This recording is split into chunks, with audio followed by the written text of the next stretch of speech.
नमस्कार, मी सहयोगिता आणि आपण पाहता चाळीसगाव डांगांची ओळख सुराज्य मराठी. पाहुयात आजची घडामोड. देवारपाडे तालुका मालेगाव जिल्हा नाशिक या गावात आज देवारपाडे विकास सोसायटीवर भगवा माननीय नामदार दादासाहेब भुसे साहेब, शालेय शिक्षण विभाग महाराष्ट्र राज्य यांचे विश्वासू खंदे समर्थक श्री दिलीप शेठ चिकणे यांच्या सौभाग्यवती सौ संगीताबाई दिलीप चिकणे यांची दुसऱ्यांदा चेअरमनपदी व श्री रामदास दगा मस्के हे उपचेअरमनपदी विराजमान झालेत. देवारपाडे येथील विकास सोसायटी दिलीप चिकणे यांचे कायम आहे. ते 2 वेळा स्वतः चेअरमन झाले. सतत कायम जनमानसात मोठा जनसंपर्क तसेच विविध क्षेत्रात सतत अग्रेसर असतात. 2000 साली डबघाईत आलेली शेतकरी विकास सोसायटी ही संस्था दिलीप चिकणे यांच्या नियोजनात वरचढ करण्यात आली. त्यांनी संस्थेमार्फत गरजू शेतकरी सभासद वर्गाला पीक कर्ज वाटप करण्यात आले. आज देवारपाडे येथील विकास सोसायटी निवड प्रक्रिया रोटेशन पद्धतीत पार पडली.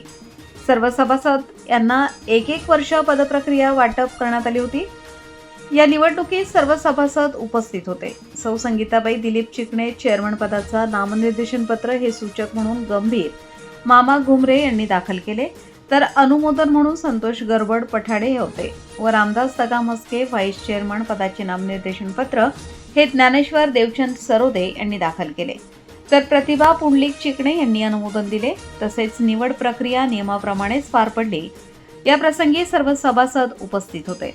सभासद नंदू घुमरे, निर्मलाबाई मुळूक, नारायणदादा वाळके तसेच दादासाहेब भुसे यांचे कट्टर समर्थक सुनील भाऊ चिकणे, सरपंच प्रशासक सोपान काळे, उपसरपंच विलास गुढे, पोलीस पाटील विनोद मस्के, राजेंद्र चिकणे, महावितरणचे विलास चिकणे, बबलू घुमरे, गोकुळ मस्के, जितू घुमरे, ग्रामपंचायत कर्मचारी रवींद्र सूर्यवंशी, कोमल शिरसाट, मधुकर सरोदे, धनराज सूर्यवंशी तसेच समाधान मस्के उपस्थित होते.